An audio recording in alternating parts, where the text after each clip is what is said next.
اللہ تعالیٰ علیہ اپنے ایک شاگرد کے نزحہ کے وقت تشریف لائے اور اس کے پاس بیٹھ کے سورہ یاسین شریف پڑھنے لگے. تو اس شاگرد نے کہا سورہ یاسین پڑھنا بند کر. پھر آپ رحمۃ اللہ تعالیٰ علیہ سے کلمے کی تلقین فرمائی. وہ بولا ہرگز میں کلمہ نہیں پڑھوں گا، میں اس سے بیزار ہوں.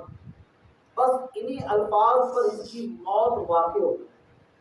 سیدنا خضر رحمۃ اللہ تعالیٰ علیہ کو اپنے شاگرد کے برے خاتمے کا سخت صدمہ ہوا. 40 روز تک اپنے گھر بیٹھے رہے. آپ نے خواب میں دیکھا، 40 دن کے بعد آپ نے خواب میں دیکھا کہ فرشتے ان کے شاگرد کو جہنم کی طرف گھسیٹ کے لے کے جا رہے ہیں. آپ رحمۃ اللہ تعالیٰ علیہ نے فرمایا کس سبب سے اللہ نے تیری معرفت سلب کر لی؟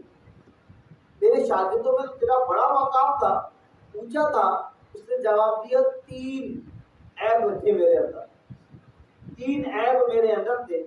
کہا نمبر 1 چغلی، کہ میں اپنے ساتھیوں کو کچھ کہتا تھا اور باہر کچھ کہتا تھا. چغلی کرتا تھا، ادھر کچھ کہنا اور آگے کچھ کہنا. نمبر 2 حسد، کہ میں اپنے ساتھیوں سے حسد کرتا تھا. نمبر 3 شراب و نوشی، ایک بیماری سے شفا پانے کی غرض سے طبیب کے مشورے سے ہر سال 1 مرتبہ شراب پیتا تھا. مجھے اسلام کا یہ دیکھا آپ نے گناہوں کی نحوست کس قدر بھیانک ہے. چغلی، حسد اور شراب نوشی کے سبب ولی کامل کا شاگرد کس قدر بھیانک کا انجام کس قدر بھیانک ہے.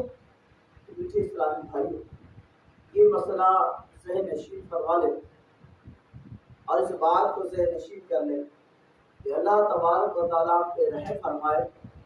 چغلی ہو گئی، حسد ہو گیا اور شراب جیسی آفت سے ہمیں بچ کے رہنا. اور ایک اور بات، یہ جو خواب دیکھا گیا، یہ جو خواب دیکھا حضور علیہ رحمت نے، اس کے بارے میں بھی ایک مسئلہ بیان کیا جاتا ہے.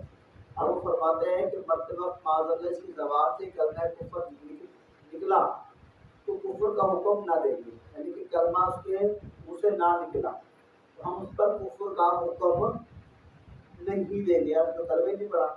ممکن ہے کہ موت کی سختی میں اس کے اندر جاتی رہی اور یہ بے ہوشی میں ہو اور کلمہ نکل گیا ہو. تو اس بات کو ذہن نشین رکھیے گا.